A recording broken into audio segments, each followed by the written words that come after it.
할렐루야. 우리 이제 하나님 말씀 같이 보도록 하겠습니다. 오늘 함께 은혜 받을 하나님의 말씀은 마태복음 3장 1절부터 12절까지 말씀입니다.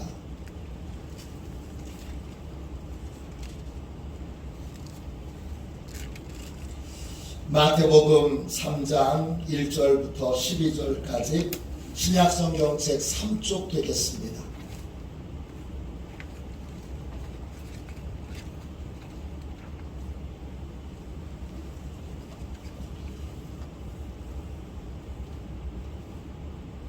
마태복음 3장 1절부터 12절까지 우리 같은 목소리로 함께 귀한 말씀을 읽도록 하겠습니다. 같이 읽습니다. 그때에 세례 요한이 이르러 유대 광야에서 전파하여 말하되 회개하라 천국이 가까이 왔느니라 하였으니 그는 선지자 이사야를 통하여 말씀하신 자라. 일러스되 광야에 외치는 자의 소리가 있어 이르되 너희는 주의 길을 준비하라 그가 오실 길을 곧게 하라 하였느니라. 이 요한은 낙타털 옷을 입고 허리에 가죽띠를 띠고 음식은 메뚜기와 석청이었더라. 이때에 예루살렘과 온 유대와 요단강 사방에서 다 그에게 나와 자기들의 죄를 자복하고 요단강에서 그에게 세례를 받더니 요한이 많은 바리새인들과 사두개인들이 세례 베푸는 대로 오는 것을 보고 이르되 독사의 자식들아 누가 너희를 가르쳐 임박한 진노를 피하라 하더냐. 그러므로 회개에 합당한 열매를 맺고 속으로 아브라함이 우리 조상이라고 생각하지 말라. 내가 너희에게 이르노니 하나님이 능히 이 돌들로도 아브라함의 자손이 되게 하시리라. 이미 도끼가 나무 뿌리에 놓였으니 좋은 열매를 맺지 아니하는 나무마다 찍혀 불에 던져지리라. 나는 너희로 회개하기 위하여 물로 세례를 베풀거니와 내 뒤에 오시는 이는 나보다 능력이 많으시니 나는 그의 신을 들기도 감당하지 못하겠노라. 그는 성령과 불로 너희에게 세례를 베푸실 것이요 손에 키를 들고 자기의 타작 마당을 정하게 하사 알곡은 모아 곳간에 들이고 죽정이는 꺼지지 않는 불에 태우시리라. 아멘.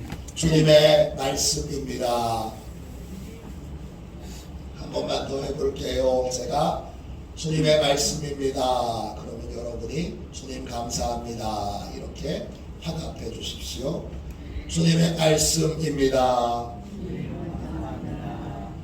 감사합니다. 우리 함께 회개의 기도를 드리도록 하겠습니다. 주보에 있습니다.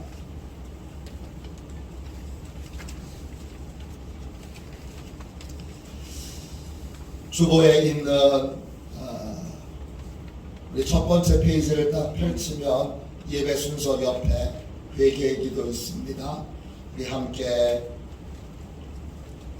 같은 목소리로 회개의 기도를 드리도록 하겠습니다. 함께 기도하겠습니다. 자비로우신 주님, 광야에서 외치는 소리를 이 아침에 마음을 열어 듣게 하소서. 회개하라 천국이 가까웠다는 외침을 나를 향한 말씀으로 듣게 하시고 우리의 모든 더러움을 물로 씻어 정결케 하시고 불로 태워 죄가 되게 하소서.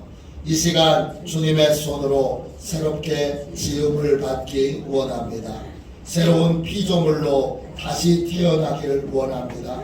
죄로 죽은 자와 같은 우리에게 주님의 거룩한 숨결을 불어 넣으셔서 다시 살아나게 하소서. 회개하며 주님의 임재를 기다립니다.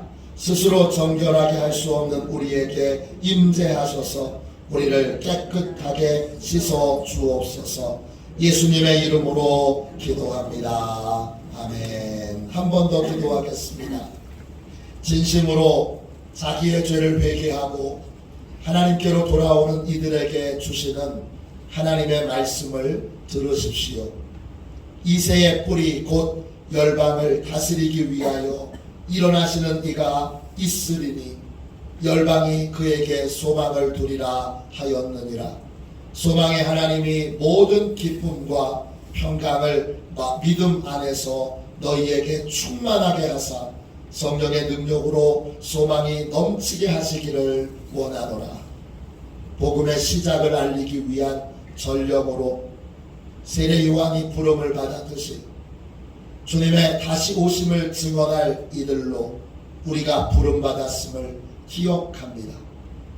요한이 광야로 나가 홀로 하나님을 만났듯이 오늘 내 영혼의 깊은 곳으로 주님께서 찾아와 주시기를 소망합니다. 우리에게 땅을 사고 논밭을 경작하고 혼인하는 일보다 더 중요한 사명이 있음을 기억하게 하소서. 영원한 하나님의 나라가 가까이 오고 있음을 알게 하셔서 하나님의 나라가 이 땅에 이루어지도록 날마다 부르짖어 기도하며 구원의 도를 따르고 구원의 도를 전하는 믿음의 삶을 살게 하옵소서. 예수님의 이름으로 기도합니다. 아멘. 회개의 약속, 회개의 약속, 이런 제목으로 함께 은혜 나누겠습니다. 지금 저희는 대림절을 지나고 있습니다. 앞에 초가 2개가 놓여 있습니다. 또 다음 주에는 하나 더 놓을 예정입니다. 대림절은 주님의 임재를 기다리는 기간입니다. 또 주님의 재림을, 다시 오실 주님을 기다리는 그러한 시간입니다. 주님의 임재는 주님이 직접 우리를 찾아와 주시는 것입니다. 우리가 직접 주님을 만나게 되는 것이고 주님의 말씀을 듣고 우리가 새롭게 변화되는 귀중한 시간입니다. 우리는 날마다 주님의 임재를 사모하며 기다리고 있습니다. 우리는 또 주님의 재림을 기다립니다. 예수님은 2000년 전에 우리를 구원하시기 위해 이 땅에 오셨습니다. 이것을 초림이라고 부릅니다. 처음 오셨다는 뜻입니다. 예수님은 부활 승천하신 후에 다시 오실 것을 우리에게 약속하셨습니다. 주님의 구원을 완성하시기 위해 다시 이 땅에 오실 것입니다. 우리는 그것을 재림, 다시 오신다는 뜻으로 재림 이렇게 부릅니다. 우리는 초림과 재림 사이에 있습니다. 이때 우리가 해야 되는 가장 중요한 일은 예수님을 나의 주님, 나의 하나님, 나의 목자로 영접하고 그리고 주님과 동행하는 삶을 사는 것입니다. 성경은 주님을 영접하지 않으면 이미 심판을 받은 것이라고 했습니다. 왜냐? 예수님 외에는 구원을 얻을 다른 길이 없기 때문입니다. 구원과 심판은 언제 완성됩니까? 주님의 재림 때 비로소 완성이 됩니다. 그래서 우리는 주님의 임재와 재림을 기다리고 있습니다. 그럼 어떻게 기다려야 할까요?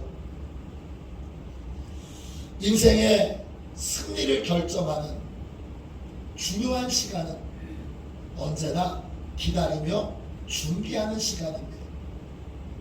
인생의 모든 것은 어떻게 기다리고 어떻게 준비하느냐 여기에 달려 있습니다. 시험을 잘 보려면 시험 보는 당일, 시험 보는 시간에 열심히 하는 것보다 시험을 준비하는 시간에 열심히 해야 합니다. 설교도 마찬가지입니다. 설교하는 시간보다 설교를 준비하는 시간이 훨씬 더 중요합니다. 모든 설교자의 본이 되는 찰스 스펄전 목사님은 이런 말씀을 하셨습니다. 1시간 설교하기 위해 1시간 준비하는 것은 설교가 아닙니다. 저는 1시간 설교를 위해 60시간을 준비합니다. 60시간이라 하루에 10시간씩 6일 동안 준비하는 겁니다. 한 편의 설교를 위하여 스펄전 목사님은 한 주간 내내 준비하셨던 것입니다. 능력 있는 설교의 비결이 무엇이냐 묻는 분에게 그는 60대 1의 법칙을 알려주었습니다. 1시간 전하기 위해 60시간을 준비하는 것입니다. 위대한 설교는 설교를 나누는 지금 이 현장에서 이루어지는 것이 아닙니다. 준비하는 골방에서 준비하는 기도 시간에 위대한 설교가 나오는 것입니다. 2022년 카타르 월드컵이 진행 중에 있습니다. 토요일 아침에 일어나 보니까 한국이 16강에 진출했더라고요. 한마디로 기적이 일어난 것입니다. 매년 경우의 수를 따졌는데 그 경우의 수가 딱 들어맞은 적 처음 봤습니다. 한국이 16강에 진출할 확률은 9%. 거의 불가능한 상황이었는데 한국이 기적적으로 16강에 진출했습니다. 아침에 그 뉴스를 보고 하나님께 감사의 기도를 드렸습니다. 이런 기적이 일어난 건 첫째로 하나님의 크신 은혜이고 둘째로 벤투 감독을 비롯한 선수들이 4년 동안을 잘 준비했기 때문입니다. 우리나라의 자랑스러운 국가대표 선수인 손흥민, 예수님을 잘 믿는 그러한 신실한 크리스찬입니다. 손흥민은 앞서 2번의 월드컵을 치르면서 시리슨 실패를 경험했습니다. 그래서 누구보다 16강에 진출하기를 간절히 바랬던 선수입니다. 눈 주위의 뼈들이 부서져서 수술을 받고 이 보호대가 또 너무 탁 달라붙으면 그러면 이 뼈가 다시 문제가 생길 수 있기에 보호대가 손흥민의 보호대는 헐렁헐렁합니다. 점프를 한번 뛰는데 이렇게 보호대가 올라가서 눈이 안 보이기도 합니다. 그런 상황에서도 경기 출전을 강행했습니다. 그가 뛰고 있는 토트넘에서는 감독을 비롯해서 모든 코치들이 월드컵 출전을 반대했습니다. 왜? 부상이 더 크게 될 수 있기 때문입니다. 그럼에도 불구하고 4년 동안을 준비했기에 아니 손흥민의 입장에서는 12년 동안을 준비한 것입니다. 2번의 실패가 있었습니다. 그 12년 동안을 준비했기에 그것도 착실하게 잘 했기에 오늘의 16강 진출이 있었습니다. 하이라이트 영상을 잠깐 보니까 맨 마지막에 손흥민 선수가 어시스트를 하는 장면이 나오는데 무려 6명의 선수들을 다 제치고 황희찬 선수에게 상대팀 선수의 이 다리 사이로 기가 막히게 어시스트를 탁 해서 황희찬 선수가 힘차게 그거를 골대를 향해서 차고 그렇게 들어가는 장면이 나옵니다. 그 동작 하나하나가 아주 짧은 동작이었는데 아주 슬로우 모션처럼 마치 발레를 하는 것처럼 그렇게 아름다운 모습으로 보였습니다. 너무나 아름다워서 예술의 경지에 오른 것 같았습니다. 이렇게 하기 위해 얼마나 연습했을까? 이렇게 하기 위해서 얼마나 준비했을까? 그런 생각이 저절로 들었습니다. 인생의 모든 일들은 어떻게 준비하느냐에 달려있습니다. 주님의 임재도 주님의 재림도 마찬가지입니다. 잘 준비하고 주님의 임재를 기다려야 합니다. 잘 준비하고 주님의 재림을 기다려야 합니다. 어떻게 준비하고 어떻게 기다려야 할까요? 오늘 우리는 세례 요한이라고 하는 사람을 통해서 주님의 오심을 어떻게 준비해야 되는지 그 방법을 배울 수 있게 됩니다. 예수님의 오심을 어떻게 준비해야 하는지 세례 요한은 이렇게 알려줍니다. 1절 2절을 보십시오. 마태복음 3장 1절 2절입니다. 그때에 세례 요한이 이르러 유대 광야에서 전파하여 말하되 회개하라 천국이 가까이 왔느니라 하였으니. 예수님이 오시는 걸 어떻게 준비해야 합니까? 우리가 준비해야 될 것이 무엇입니까? 우리는 회개해야 합니다. 왜 회개해야 합니까? 회개한 사람만이 주님을 만날 수 있기 때문입니다. 3절 보세요. 마태복음 3장 3절입니다. 그는 선지자 이사야를 통하여 말씀하신 자라. 일러스되 광야에 외치는 자의 소리가 있어 이르되 너희는 주의 길을 준비하라. 그가 오실 길을 곧게 하라 하였느니라. 주의 길을 준비하는 게 회개입니다. 회개해야 주의 길이 곧게 되어 주님이 우리를 찾아오시게 됩니다. 주님을 만나려면 제일 먼저 회개해야 합니다. 또 왜 회개해야 합니까? 회개해야 천국에 갈 수 있기 때문입니다. 회개하지 않으면 어떻게 됩니까? 10절 보세요. 마태복음 3장 10절입니다. 이미 도끼가 나무 뿌리에 놓였으니 좋은 열매 맺지 아니하는 나무마다 찍혀 불에 던져지리라. 주님의 오심으로 초림으로 심판은 이미 시작되었습니다. 도끼가 나무 뿌리에 놓였습니다. 회개하지 않으면 찍혀 영원한 심판의 불에 던져지게 될 것입니다. 회개하면 구원을 받고 천국에 가게 될 것입니다. 12절 말씀 보세요. 손에 키를 들고 자기의 타작마당을 정하게 하사 알곡은 모아 곳간에 들이고 쭉정이는 꺼지지 않는 불에 태우시리라. 회개한 사람은 알곡으로 판정을 받아서 천국에 가게 됩니다. 회개하지 않은 사람은 꺼지지 않는 심판의 불에 던져져 영원한 고통을 받게 될 것입니다. 그러므로 우리는 회개함으로 주님의 오심을 준비해야 합니다. 그럼 회개란 뭐죠?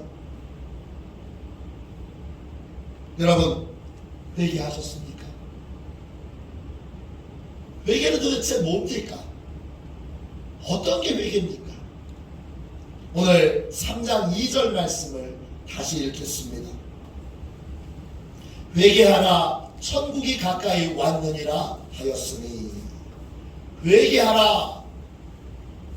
세례 요한이 이렇게 외쳤고 나중에는 예수님도 회개하라 천국이 가까이 왔느니라 동일하게 외치셨습니다.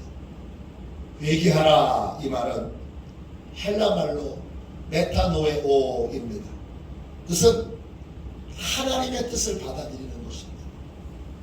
하나님의 뜻을 받아들이는 게 회개입니다. 두 번째, 마음과 목적이 달라지는 것입니다. 세 번째, 속사람이 달라지는 것입니다. 이게 회개입니다. 조금 더 자세히 살펴봅시다. 회개란 무엇입니까? 첫 번째 회개란 삶의 기준이 달라지는 것입니다. 왜 삶의 기준이 달라집니까? 이제 예수님이 내 주인 되셨기 때문입니다. 내가 주인일 때는 내 마음대로 합니다. 그러면 지옥불에 던져지게 되죠. 구원받으려면, 심판에서 구원받고 또 하나님의 은혜 가운데 살려면 반드시 예수님을 주님으로 영접해야 합니다. 주님으로 영접한다는 건 삶의 기준이 달라진다는 것입니다. 이전에는 내가 옳은 대로, 내 생각에 옳은 대로 그렇게 행동했다면, 예수님이 주인 되신 다음에는 예수님이 보시기에 옳은 게 옳은 거고, 예수님이 보시기에 틀린 게 틀린 것입니다. 이걸 받아들이는 것이 회개입니다. 예수님의 기준을 받아들여서 나를 고치고 나를 바꾸는 것이 바로 회개입니다. 3장 6절을 보세요. 자기들의 죄를 자복하고 요단강에서 그에게 세례를 받더니, 세례 요한의 설교를 듣고 많은 사람들이 자기의 죄를 자복합니다. 자복한다, 이 말이 헬라말로 엑소몰로게오입니다. 뜻은 죄에 대하여 인정한다, 죄에 대해서 고백한다, 이런 뜻입니다. 회개란 예수님의 말씀을 듣고 기준이 달라져서, 그전에는 그게 틀린 게 아니었습니다. 왜? 내 생각대로 판단했기 때문입니다. 내가 보기에는 틀린 게 아닌데 예수님이 보시기에 틀린 거라면, 이제 회개하면 그 예수님이 틀렸다고 하는 걸 그대로 인정하고 받아들여, 제가 지금까지 틀린 삶을 살았습니다, 앞으로는 고쳐서 다른 삶을 살겠습니다, 고백하는 것이 회개입니다. 외국에 나가면 외국법을 따라야 합니다. 제가 가족들하고 미국에 여행을 간 적이 있는데, 차를 렌트해서 제가 운전했는데, 막상 운전을 해보니까 한국에서 운전하는 것과 미국에서 운전하는 건 전혀 달랐습니다. 뭐가 제일 크게 달랐느냐? 좌회전 신호가 없어요. 신호등이 알아서 좌회전을 해야 됩니다. 한국에서는 좌회전 신호가 있어서 아주 안심하고 편안하게 좌회전을 했는데, 미국에서는 차도 빌렸지요. 사고 나면 안 되지요. 그러니까 좌회전을 할 때마다 온 신경이, 머리가 쭈뼛쭈뼛할 정도로 그렇게 긴장이 됐습니다. 차가 막 오는데도 미국 사람들은 잘 좌회전을 하더라고요. 저는 못하겠어요. 그런데 결국 시간이 지나면서 자연스럽게 용기를 내서 하게 됐습니다. 외국에 나가면 외국법을 따라야 되고, 대한민국에 오면 대한민국의 법을 따라야 합니다. 대한민국의 법을 따르지 않는 외국인들은 추방되거나 아니면 감옥에 갔습니다. 우리는 다 하나님 나라의 백성들이고 우리의 왕은 주님이십니다.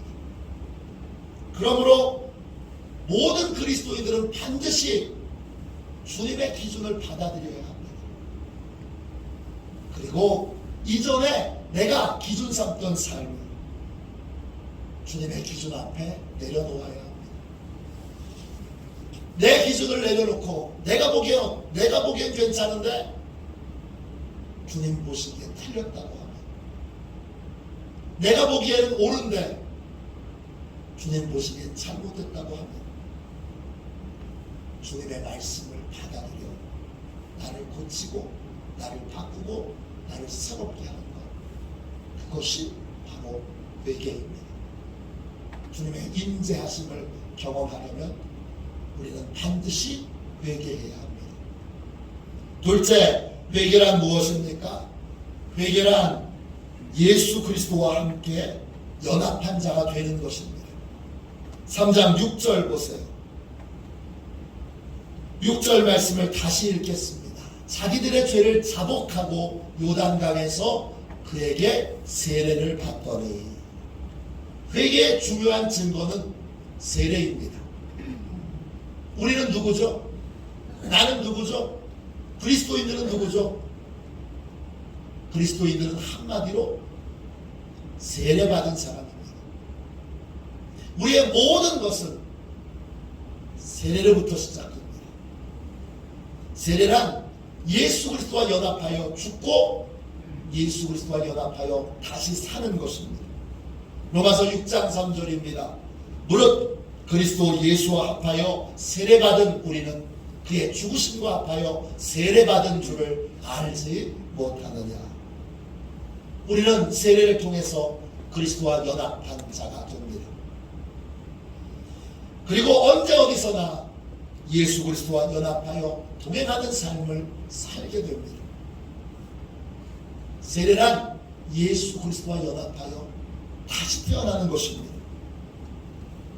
세례를 통하여 우리는 예수 그리스도와 연합하고 그리고 하나님의 자녀가 되고 그리고 죄인의 무리에 속해 있던 우리가 의인의 무리에 속하는 그러한 놀라운 축복을 받게 됩니다. 세례받은 사람은 제8요일의 삶을 살게 됩니다. 제8요일의 삶이란 주일 이후 주님과 연합한 삶을 살아가는 것을 의미합니다. 모든 주일은 다 부활의 날입니다. 우리는 1년에 52주에 부활절을 경험하고 52번에 52주 동안 우리는 부활을 맞이하고 부활을 경험합니다. 세례받은 자는 부활의 날에 예배를 드리고 그리고 나서 이전에 살았던 삶과 다른 제8요일의 삶, 그리스도와 연합한 새로운 삶을 살아가게 됩니다. 그걸 한마디로 제8요일의 삶이라고 부릅니다. 초대교회 성도들은 강단에 십자가가 있으면 십자가 옆에 반드시 세례단을 놨습니다. 세례단은 팔각형으로 되어 있습니다. 세례받은 모든 자들은 반드시 8요일의 삶, 예수 그리스도와 연합한 삶을 살아야 한다는 것을 알려주기 위해서 세례단을 놓았고, 세례단을 볼 때마다 성도들은 생각합니다. 나는 세례로부터 새로운 삶을 살게 되었고, 나는 세례로부터 예수 그리스도와 연합하게 되었고, 그리고 예수 그리스도와 연합한 자로 제8요일의 삶을 살고 있는 사람이다. 이걸 확인하고 점검하는 것, 그것을 위하여 세례단을 이 십자가 바로 옆에다가 두었습니다. 세례는 회개의 중요한 징표입니다. 회개한 모든 자는 세례를 받고 언제 어디서나 예수 그리스도와 연합한 삶을 살아야 합니다. 세 번째, 회개란 무엇이죠? 회개란 예수 그리스도와 연합한 삶을 사는 것입니다. 더 정확하게 말하면 연합한 삶의 증거들을 삶에 나타내는 것입니다. 오늘 3장 8절을 보세요. 회개에 합당한 열매를 맺고 그랬습니다. 진실로 회개했다면 합당한 열매가 삶에 나타나야 합니다. 합당하다 이 말은 헬라어로 아시오스입니다. 무게에 맞는, 가치에 맞는 자격을 갖춘 이런 뜻입니다. 회개했다면 반드시 합당한 변화가 삶에 나타나야 합니다. 예수님을 주님으로 영접했다면 삶의 기준이 달라져 있어야 하고 새로운 삶의 기준으로 삶을 살고 있어야 합니다. 이게 열매입니다.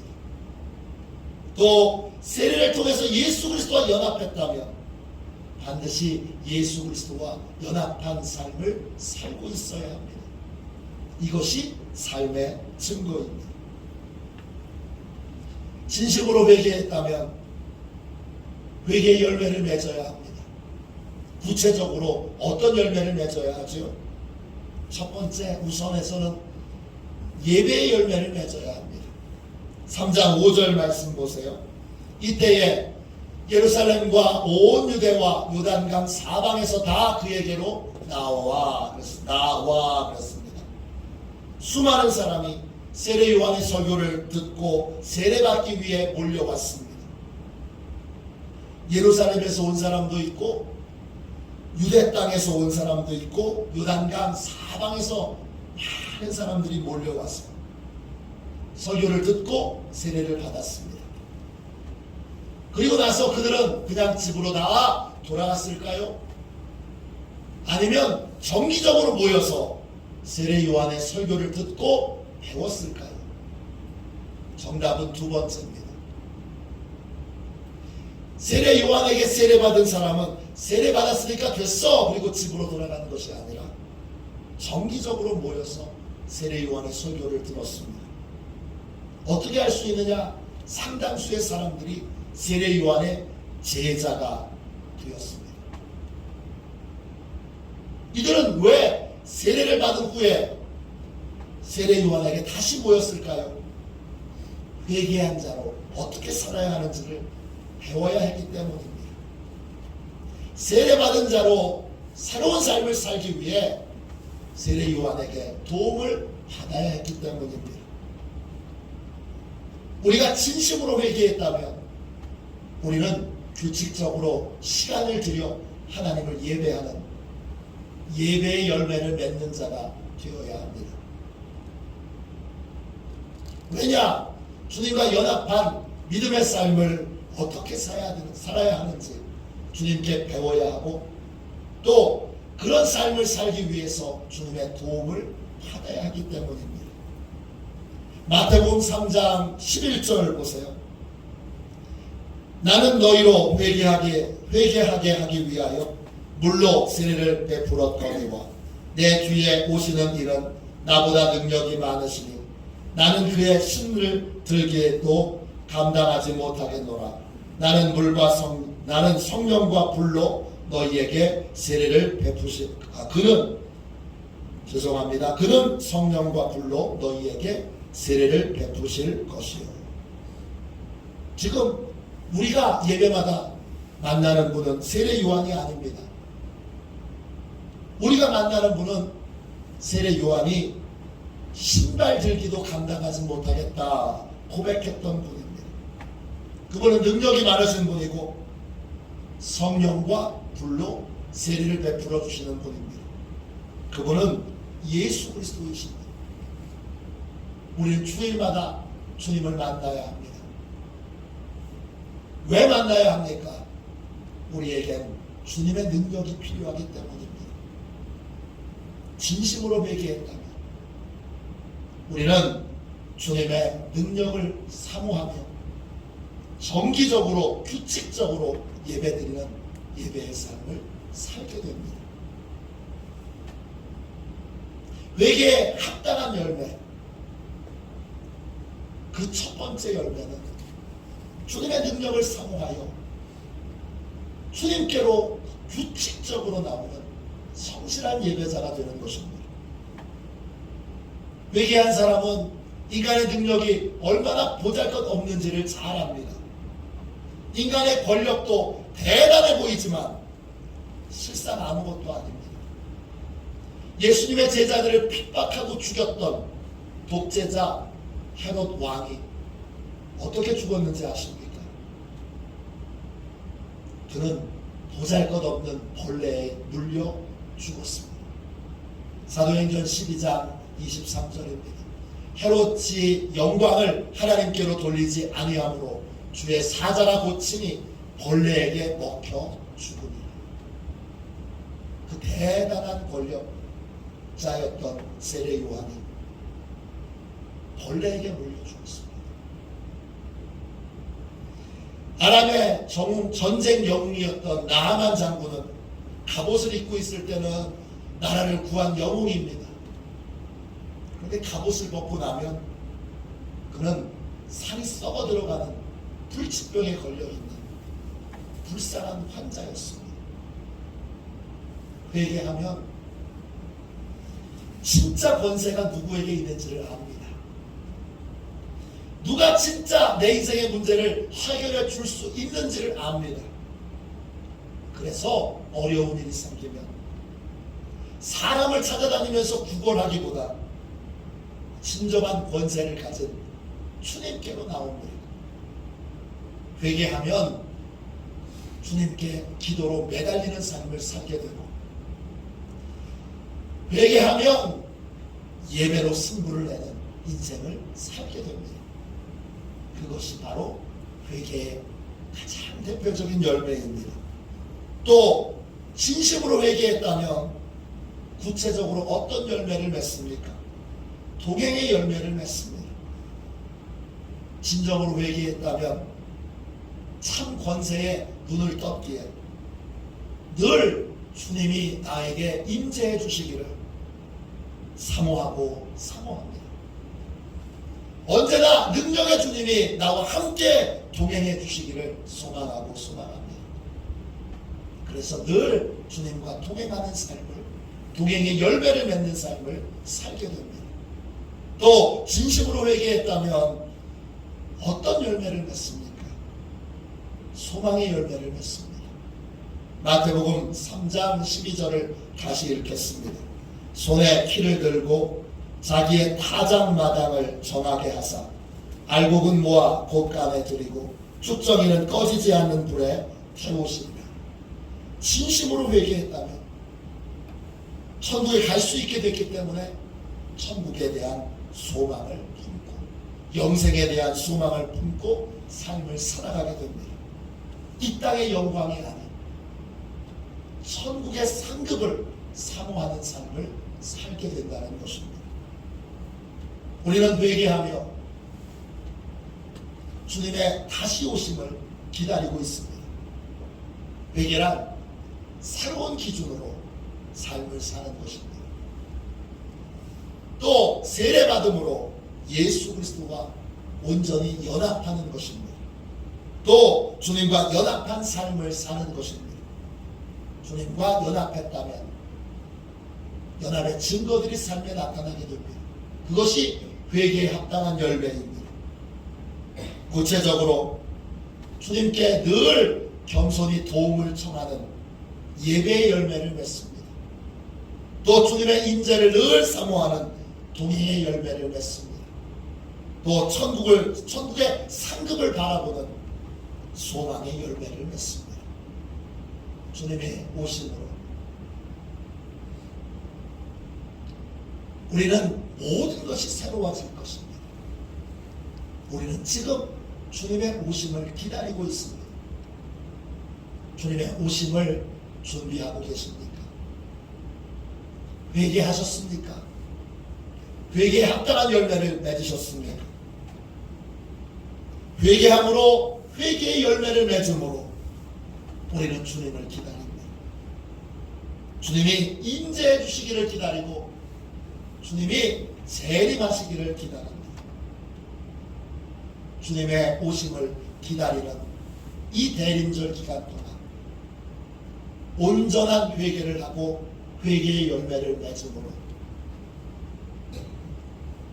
주님의 오심을 복되게 잘 기다리는 그러한 시온의 모든 가족들이 되시기를 주님의 이름으로 축원합니다. 이 시간 우리 함께 찬양하고 함께 통성으로 기도하겠습니다. 찬송가 259장 우리 1절만 함께 찬양하고 회개하도록, 참된 회개를 하도록, 또 참된 회개의 열매를 맺도록 우리 함께 통성으로 기도하겠습니다.